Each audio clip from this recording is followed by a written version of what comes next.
All right, we'll go ahead and get started. We'd like to welcome Nick Dunlap to the Media Center here at the Arnold Palmer Invitational presented by MasterCard. Nick, we have a tradition here of bringing in the most recent recipient of the Arnold Palmer Award, which is the award for the PGA Tour Rookie of the Year. Obviously, you did a lot to earn that award last season, but what does it mean to you to win an award that is associated with Mr. Palmer's name? Yeah, it's remarkable. I think everything he's done for the game of golf is spectacular, and a lot of the people that have also been lucky enough to hold that trophy is it's an honor to be alongside a lot of them. And you played last year here at Bay Hill. Can you just describe the atmosphere here at the Arnold Palmer Invitational, Bay Hill, the golf course?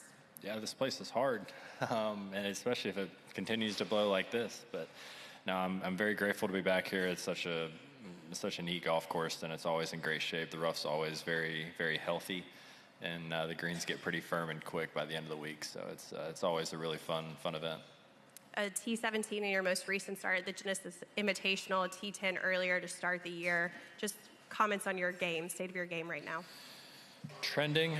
Still working on a couple parts of my game that need some improvement, but everything feels like it's getting better. I'm getting more comfortable. I'm seeing golf courses now for the second time, so it's not as much of a rush early in the week to learn the golf course where I have to go. It's nice that I know where I'm going to register now, so it's a little bit more familiar. All right, we'll open to questions. We're going to start in the back with Dan. If we can get a mic to Dan in the back.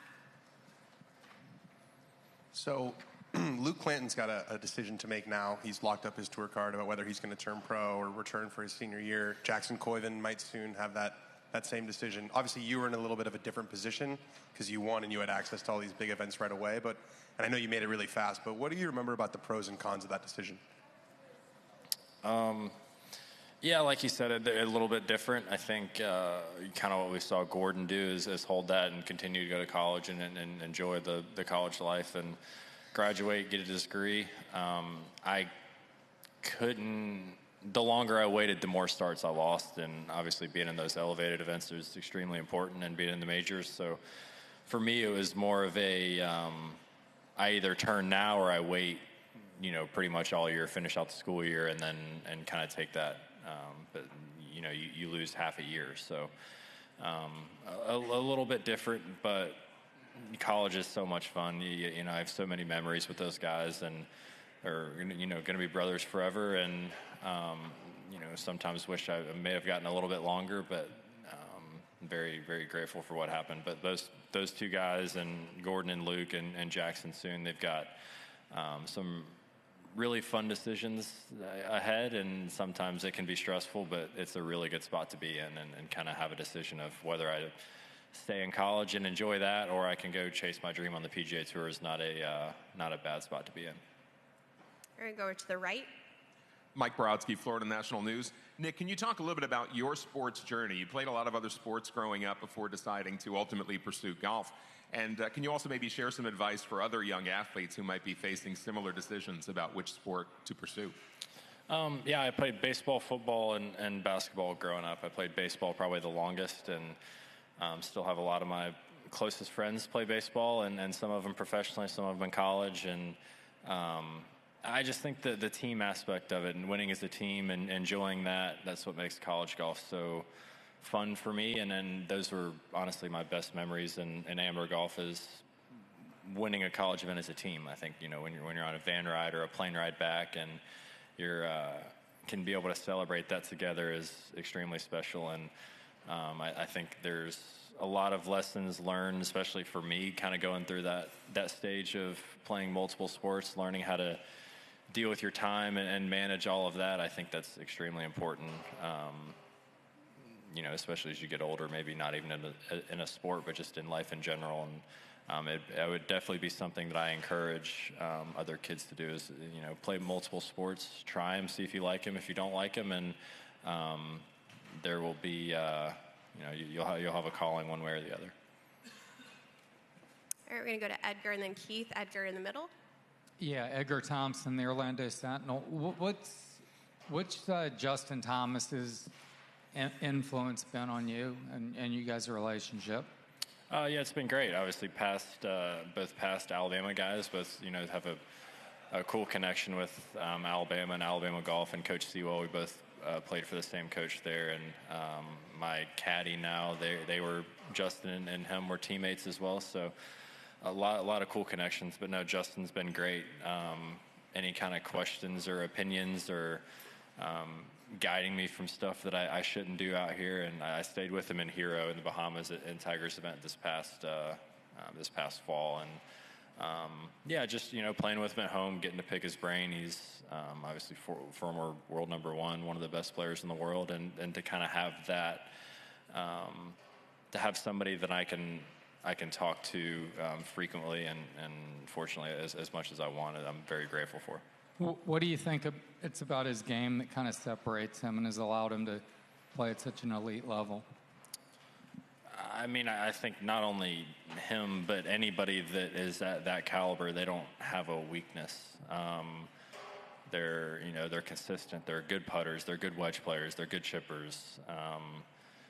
But more importantly, they know how to manage a golf course, and they know how to manage their week on what they do Monday, Tuesday, Wednesday that puts them in a situation come the weekend where they're ready to perform. And I think Justin and a lot of other guys are doing really well with that, and I can definitely learn a lot from what they're doing.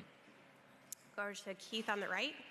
What was your experience like last night, and how did it feel playing for a team from Georgia? No, it's great. It's a really fun thing to be a part of. TGL is something that's new. It's exciting. It's I think it's pretty fun to watch. Not a lot of people have maybe all day to go watch a golf tournament, or to watch it on a Thursday from noon to 6 or whatever time the coverage is, and to be able to kind of turn it on Tuesday night at 7 on primetime ESPN and watch it. It goes quickly. It's you can kind of see our personalities a little bit, and I think it's definitely trending in a really good light, and just was a really fun atmosphere, and I'm grateful that those two allowed me to tag along and learn something from them. I was kind of asking them questions all night of around the greens. It's a little new, but yeah, we had some hecklers out there, which was kind of neat as well. Over on the left to Kathy. Kathy? Before you turned pro, who did you talk to, or how many different people did you talk to, and whose opinion had the most influence? On the decision to turn pro? Yes. I mean, there had to be somebody who said, no, stay in school. No, not really. Okay. No, I think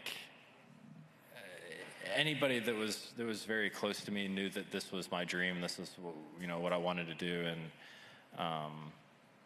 I did go back. I talked with my team and Coach Sewell and Hunter and my parents, and Cannon Clayton was actually one of the ones that stood up in the team room before I kind of told him that I was going to turn, and said, hey man, like, if you don't turn pro, we're all going to be disappointed in you. And coming from him, and obviously it sucked a little bit for me, because I feel like I left him kind of mid-season, and we had a really good thing going. I think we could have gone a long way in the tournament at the end of the year and NCAAs. So it was, but I really think it was a group effort of everybody was super supportive and of my dream and what I wanted to do, and that was to play on the PGA Tour. We'll go in the middle, Sean Martin. Sean? Just curious, what are some things you're working on right now in your game?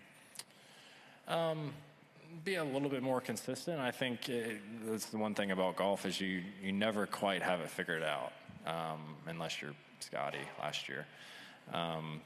But yeah, I'm always kind of working on something. I'm always trying to improve, whether that's be more consistent. I'm trying to drive the golf ball a little bit straighter right now. I kind of learned that last year, that you can't. Hard to play out of the rough. It's hard to compete out here, and working on my speed a little bit on lag putting. I struggled with that a little bit last year.